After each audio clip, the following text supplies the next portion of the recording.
Imagine a man who cannot read English, standing before a room full of doubters, and proving in minutes that he has done what entire civilizations usually build over centuries.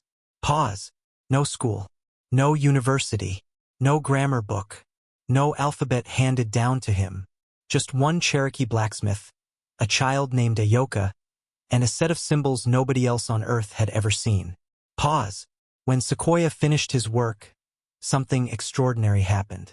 A people long forced to defend their land, their memory, and their dignity suddenly gained a new weapon, the power to write their own language. And once the Cherokee Syllabary spread, it spread fast, so fast that within a few years, Cherokee literacy became one of the most astonishing stories in American history. Pause. But here is the twist that makes this story unforgettable. Just as the Cherokee Nation was turning writing into law, newspapers, education, and self-government, the United States was preparing to tear that nation from its homeland. So this is not only the story of invention. It is the story of resistance, of memory under siege, of one man building a written language while an empire closed in. This is the story of the Cherokee Syllabary, how one man created a written language. Sequoyah was probably born around 1775 or 1776, in the Cherokee town of Tuskegee or Tuskegee, near what is now eastern Tennessee. Even the exact spelling and colonial geography around his birth vary across sources. That uncertainty matters because it reminds us of something larger. Native lives were often recorded by outsiders imperfectly, if at all. Britannica, Tennessee State Museum. He was raised by his Cherokee mother, commonly identified as Wootay of the Paint or Red Paint clan. His father is usually described as a white man, perhaps a traitor, but he played little or no role in Sequoyah's upbringing. Sequoyah was raised in Cherokee society, in Cherokee language, in Cherokee memory. Britannica PBS. He grew up bilingual in speech according to some educational accounts, but he never learned to read or write English. Instead, he became something else: a maker, a trader, a blacksmith, a silversmith, a man who understood tools, metal, heat, pressure, and design. Tennessee State Museum, Britannica. Many accounts also describe him as walking with a pronounced limp. The cause is uncertain. Some sources suggest a birth condition, others illness, others injury. PBS treats this respectfully as part of his identity as a person with a disability. In a world that often defines strength narrowly, Sequoyah's life already stood against the stereotype. PBS. Before he ever created a single symbol, he had already become the kind of person history sometimes underestimates. Quiet, observant, practical, relentless. At some point, perhaps through trade, perhaps through war, perhaps through watching white officials and soldiers, Sequoyah became fixated on one thing: writing. Cherokees sometimes referred to written pages as talking leaves. To many, the marks on a page looked strange, maybe even mystical. But Sequoyah did not see magic. He saw technology. He saw memory that could travel, orders that could survive distance, knowledge that could outlive a speaker. PBS. And then he made a leap that changed history. He decided the Cherokee people should have that power too, not by borrowing English, not by surrendering their language, but by writing Cherokee as Cherokee.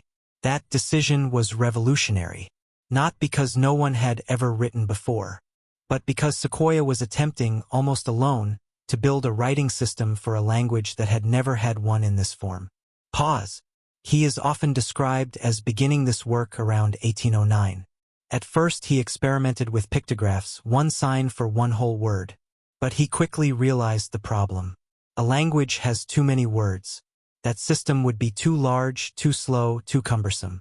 So he moved toward something more elegant. Not pictures of whole ideas, but symbols for the syllables of spoken Cherokee. Britannica PBS. That was the breakthrough. He was not creating an alphabet. He was creating a syllabary. And that difference would make all the difference. Genius does not always look impressive in real time. Sometimes it looks like a man sitting alone, scratching marks onto scraps, neglecting practical work, and insisting that sounds can be captured with symbols nobody understands. Sequoyah's project consumed him, and many around him thought he had lost his mind. PBS cites an old account that said he was laughed at by all who knew him, and that even members of his own family begged him to abandon a task that seemed pointless and dangerous. Other retellings say his wife, often identified as Sally Waters, burned some of his early work. Historians should treat such anecdotes with caution, but the larger truth is widely supported. His work was mocked before it was admired. PBS. Pause. This is where the story becomes deeply human. He was not inventing in a laboratory. He was inventing in a household, in a community, under pressure, under suspicion, while trying to feed a family and live a life. Imagine being told, again and again, that your life's work is nonsense. Imagine continuing aniway. For more than 10 years, Sequoyah refined the system. He borrowed visual shapes from Roman letters when useful, but the sounds they represented were Cherokee sounds, not English ones. He shaped an entirely new tool with a pragmatist's eye. Not beauty first, but function first. Library of Congress, Tennessee State Museum. The result would be 86 original characters, each representing a syllable of Cherokee speech. Not imitation, innovation. By 1821, Sequoyah was ready to prove that his system worked. And to do it, he needed more than symbols. He needed a witness.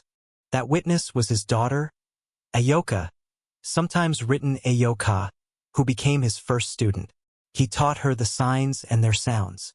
Then he arranged a demonstration before skeptical Cherokee leaders and neighbors.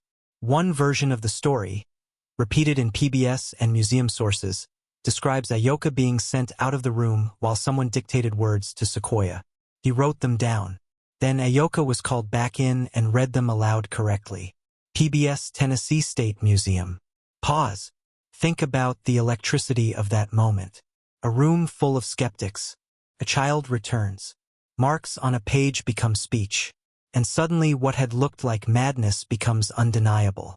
This is the climax of the invention story. Not when Sequoyah first had the idea, but when the community could no longer dismiss it. A private obsession had become public truth. From there, the logic was unstoppable. If Cherokee could be written this clearly, then Cherokee could be taught. If it could be taught, it could be shared. If it could be shared, it could be used for laws, memory, religion, news, education, and national survival. One man had built the bridge. Now the whole nation could cross it. Then came one of the most astonishing literacy surges in American history. According to PBS, within 6 months, more than 25% of the Cherokee Nation had learned to read and write using Sequoyah's Syllabary. Tennessee State Museum says most of the Cherokee Nation became literate within about 5 years. These sources differ in emphasis, but they agree on the essential truth. The Syllabary spread with breathtaking speed. PBS Tennessee State Museum. Why so fast? Because Sequoyah had designed the system around the actual sound structure of spoken Cherokee. This was not forcing Cherokee speakers into English categories. It was giving them a script that matched their own language closely enough to feel learnable, usable, and theirs. This is the part of the story that should stop every viewer cold. For generations, Native people in the United States were portrayed as backward by the very society that was about to witness a Cherokee literacy revolution. And it was not imposed from outside. It was created from within. By the early 1820s, the syllabary was not just a clever invention. It was becoming infrastructure. Schools could use it. Messages could move faster. Community leaders could communicate across distance. Cherokees in the East and West could stay informed. Knowledge no longer had to live only in memory or speech. Britannica PBS. In a century obsessed with power, the Cherokee Nation had gained one of power's greatest instruments. Mass literacy in its own language. A writing system changes culture. But it also changes institutions. Once the syllabary took hold, the Cherokee Nation moved quickly into written modernity on its own terms. In 1827, the Cherokee Nation adopted a written constitution. Library of Congress notes that the syllabary made it possible for the Cherokee to produce laws, religious texts, and constitutional documents in written form. This was not simply literacy for literacy's sake. It was writing used for governance, sovereignty, and public life. Library of Congress National Park Service. Then, in 1828, came the Cherokee Phoenix. Tennessee State Museum calls it the first newspaper published in both English and Cherokee. The modern Cherokee Phoenix bicentennial article goes further, describing it as the first bilingual newspaper in U.S. history. Either way, its symbolic importance is immense. The Syllabary had moved from private invention to public press. Tennessee State Museum Cherokee Phoenix. Pause. Think about that. A native nation in the 1820s printing news in its own script, publishing arguments, circulating law, documenting political life. This is why Sequoyah's achievement cannot be reduced to a linguistic curiosity. He did not merely create characters. He created the conditions for a written public sphere. And that is exactly why the story becomes tragic. Because just as the Cherokee Nation was proving itself literate, organized, constitutional, and modern, U.S. pressure for removal was accelerating. Voiceover. By the late 1820s, the Cherokee Nation had achieved something extraordinary. A written language of its own. A constitution. A bilingual newspaper. Growing literacy. A political identity sharpened by text and law. And still, it was not enough to stop what came next. Andrew Jackson's election in 1828 marked a new phase of removal politics. In 1830, the Indian Removal Act opened the way for forced displacement on a massive scale. NPS notes that Georgia had already moved to nullify Cherokee law, even as the Cherokee were using precisely those tools of literacy and statecraft to assert their rights. National Park Service. This is the brutal irony at the center of the documentary. Sequoyah had created a written language partly because he believed knowledge could help his people preserve independence. Britannica says he believed writing would help the Cherokee accumulate and transmit knowledge in the struggle to survive as a people. He was right about the power of literacy. But literacy alone could not stop greed backed by state violence. Britannica. Pause. This is where the David versus Goliath frame becomes unavoidable. One man had armed a nation with language.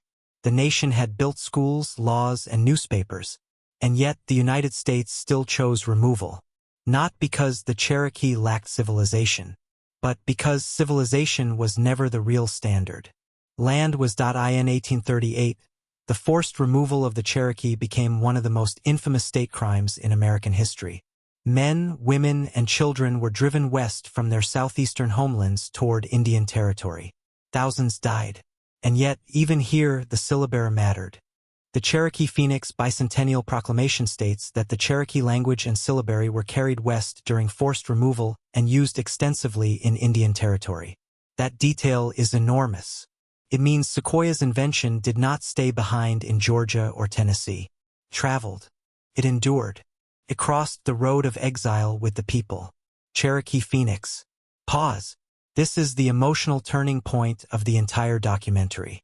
The United States could seize land, could destroy homes, could break treaties, could force a nation to walk. But it could not erase the fact that the Cherokee now possessed a written language of their own.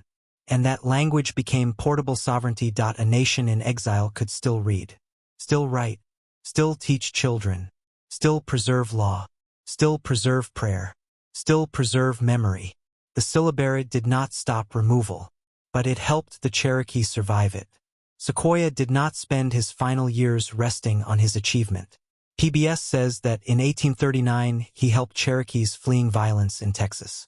Then, in 1841 or 1842, he set out on a journey to find a lost band of Cherokee said to be living far to the south and west, possibly in Mexico. He never returned. Most sources place his death in 1843, near San Fernando, Mexico. PBS Britannica. There is something deeply fitting about that ending. A man who spent his life trying to connect scattered people through language died still searching for Cherokee kin. Still trying to bridge distance. Still trying to restore connection. Still trying to keep a broken nation whole. Pause. He did not die as a relic. He died in motion. And maybe that is the best way to understand him. Not as a frozen statue, not as an old textbook hero, but as a Cherokee intellectual whose work was inseparable from crisis. He built a writing system because he saw danger coming. He knew memory alone might not be enough. He turned language into defense. That is not nostalgia.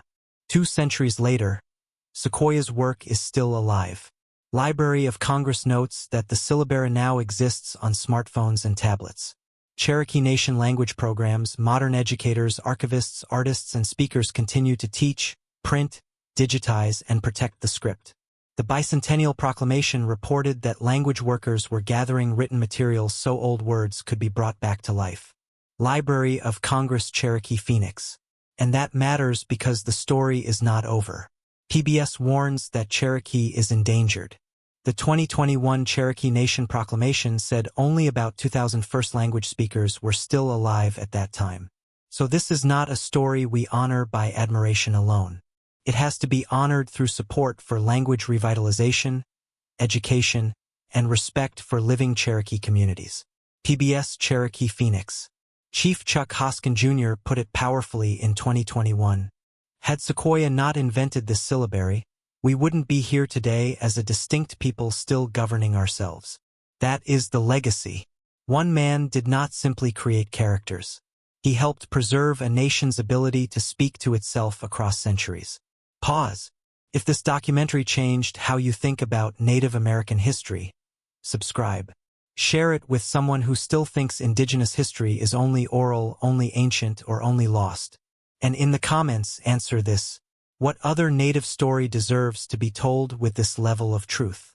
Because sometimes the most revolutionary act in history is teaching a people how to write themselves into the future.